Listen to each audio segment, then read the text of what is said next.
Mas eu tenho duas histórias diferentes agora para mostrar para você.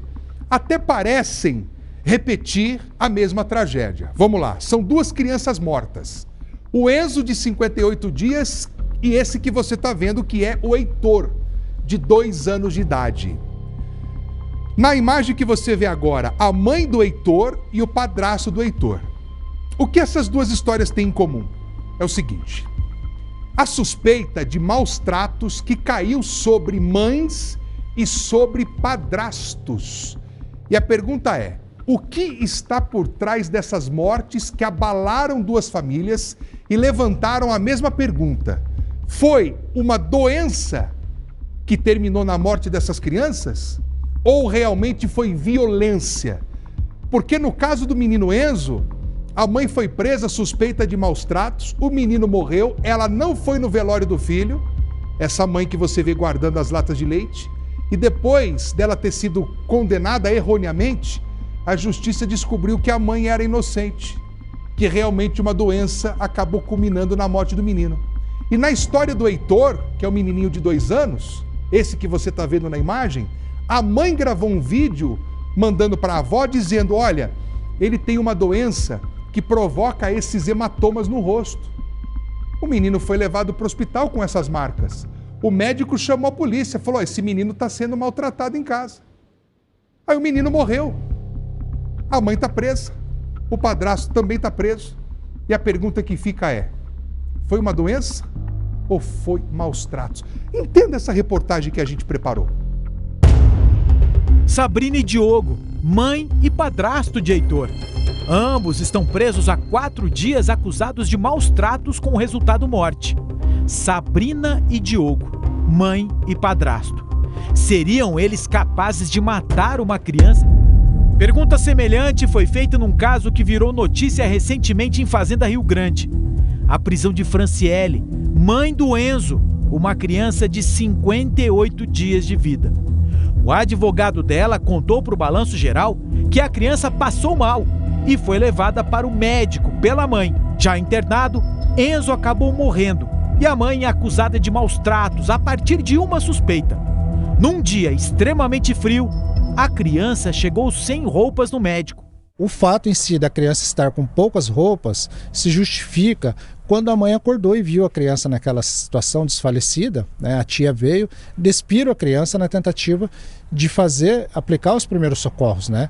Como elas não tinham muita experiência, tiraram a roupa, fizeram a tentativa de reanimar essa criança, não tiveram êxito e conduziram para o hospital. Na chegada do hospital, né, preliminarmente entenderam ali que poderia haver sinais de maus tratos e posteriormente, através dos laudos do IML, foi comprovado que não houve maus tratos. Franciele foi presa, flagrante, 11 dias na cadeia. Nem um velório do filho pôde acompanhar. O velório foi aqui na casa da Franciele e durou cerca de 10 horas. Além da dor de perder um filho, essa mãe também viveu a dor de não poder se despedir. Pedi até para o advogado, para o doutor Michel. Falei: doutor Michel, faz alguma coisa lá que eu quero ir no velório do meu neném, né? Pela última vez, que eu não vou poder mais ver.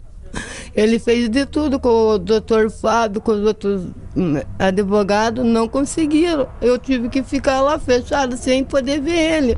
Só então o Instituto Médico Legal divulgou a causa-morte da criança. Um edema pulmonar líquido acumulado nos pulmõezinhos. Uma consequência de inflamações provocadas por uma doença pré-existente, a diabetes. Franciele acabou solta, nem indiciada foi pela polícia. O Balanço Geral falou com ela quando deixava a prisão. 11 dias sofrendo, porque não foi fácil ficar longe da minha família, das minhas filhas. Fui acusada de um negócio que eu nunca fiz. Se fosse de matar um, tinha tirado a vida dos meus outros filhos. Mas não é assim, o povo julga a gente. Tal qual Enzo, Heitor também passou mal a partir de uma crise de diabetes. Pelo menos foi o que disse a mãe dele, numa mensagem para a avó da criança. O médico mediu lá, não sei o que, demorou 1 hora e pouca, depois voltou. E disse que a glicemia dele estava muito alta e que era alguma coisa de diabetes. Da UPA de São José dos Pinhais, Heitor foi levado para o Hospital Angelina Caron.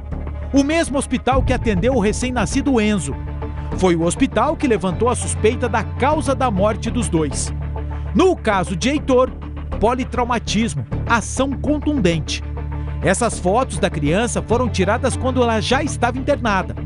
Para a avó, a manchinha vermelha na testa era um sinal de espancamento. É isso que o laudo mostra. Espancamento. Politraumatismo e ação contundente.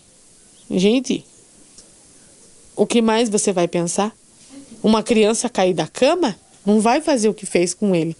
Deixar ele irreconhecível. A mesma avó informou que a mãe já tinha procurado o médico para Heitor. O motivo eram as manchas vermelhas e hematomas pelo corpinho dele. Edema agudo hemorrágico, uma doença considerada rara, que deixa os vasos sanguíneos fragilizados. Uma predisposição para as manchinhas. Num outro áudio, a mãe relatou para a avó o que ouviu da médica. Ela explicou ainda. Quem vê pensa que é hematoma ou algo do tipo, mas não é, mãezinha, pode ficar tranquila. A delegada do caso pediu a prisão da mãe e do padrasto de Heitor. Ela estava com medo dos dois fugirem e a justiça concordou com ela. A delegada também informou que Heitor estava em casa apenas com o Diogo quando voltou a passar mal. É que Diogo contou que a criança sofreu um acidente doméstico. Inicialmente ele deu uma declaração aqui na delegacia, falando que a criança teria caído de uma cama de aproximadamente 58 centímetros. Até pelo laudo da criminalística, porque a criminalística foi até o local, verificou-se que só tinha cama e não tinha nenhum outro móvel ou outra coisa que pudesse ocasionar essa lesão. O balanço geral tenta, sem sucesso, ter acesso à investigação policial e os laudos emitidos. Mas como o caso envolve criança, o sigilo é mantido à risca. Ao contrário de Franciele, a mãe presa injustamente por 11 dias, Sabrina e Diogo não têm advogado de defesa. O inquérito policial está para ser concluído. Quando virar processo, caberá ao Ministério Público decidir se terá denúncia contra o casal. Até lá, necessariamente, os laudos deverão estar prontos. Sabrina e Diogo, mãe e padrasto. Seriam eles capazes de matar o Heitor? Essa pergunta, seriam eles capazes de matar o Heitor? Ela é feita por quê? Porque no laudo da polícia, o laudo da perícia, desculpa, consta um politraumatismo com ação contundente. Ou seja, cara, um politraumatismo, você imagina, múltiplas lesões na cabeça? O cara tinha que ter esmurrado a criança. Só que a família está se defendendo, falou, não foi isso que aconteceu. Então a gente vai continuar nesse caso para poder acompanhar o desfecho dessa história. Por enquanto, os dois estão detidos, tá?